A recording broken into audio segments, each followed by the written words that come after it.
నమస్తే. బీజేపీ నైతికత కోల్పోయింది. ఎమ్మెల్యేలని, ఎంపీలని కొనుగోలు చేస్తూ ప్రభుత్వాలను ఏర్పాటు చేస్తుందని విపక్షాలు ఈ మధ్యలో ధ్వజమెత్తుతున్నాయి. ఇటీవల బీహార్ రాజ్యసభ ఎన్నికల్లో కూడా బీజేపీ గెలిచింది. అలాగే పంజాబ్ నుండి గెలిచిన ఆప్ వాళ్ళు కూడా బీజేపీలో చేరారని చెప్పి విపక్షాలు ధ్వజమెత్తుతున్నాయి.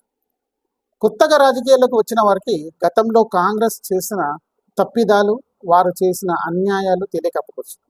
కానీ ఒక్కసారి ఏప్రిల్ 16, 1999 నాటి సంఘటన గుర్తు చేసుకుంటే, ఆ రోజు వాజ్పేయి ప్రభుత్వంకు మెజారిటీ నిరూపించుకోవాల్సిన అవసరం వచ్చినప్పుడు కాంగ్రెస్ యొక్క అవినీతి వ్యూహాల వల్ల వాజ్పేయి గారు ఒక్క ఓటుతో ప్రభుత్వాన్ని కోల్పోయారు.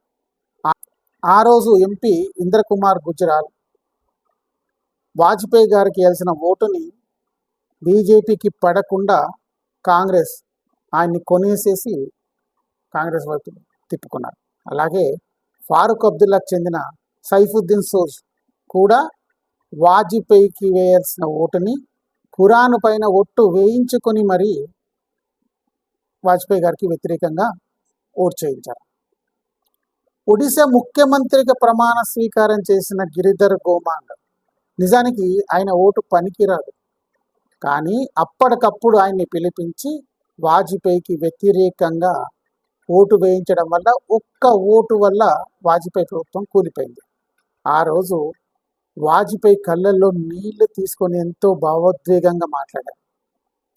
ఇప్పుడు బీజేపీ పరిస్థితి ఏంటంటే, కాంగ్రెస్ యొక్క చెప్పుతో వారి నెత్తినే కొడుతోంది. హిందీలో ఒక సామెత ఉంది, మియాకి జూతి మియాకి సర్పే. అంటే కాంగ్రెస్ మొత్తుకుంటుంది, ఏడుస్తోంది, బీజేపీ అన్యాయం చేస్తుంది. ఇన్ని సంవత్సరాల నుంచి మరి కాంగ్రెస్ చేసిందేంటి? ఆలోచించండి మిత్రులారా. జై హింద్, జై భారత్.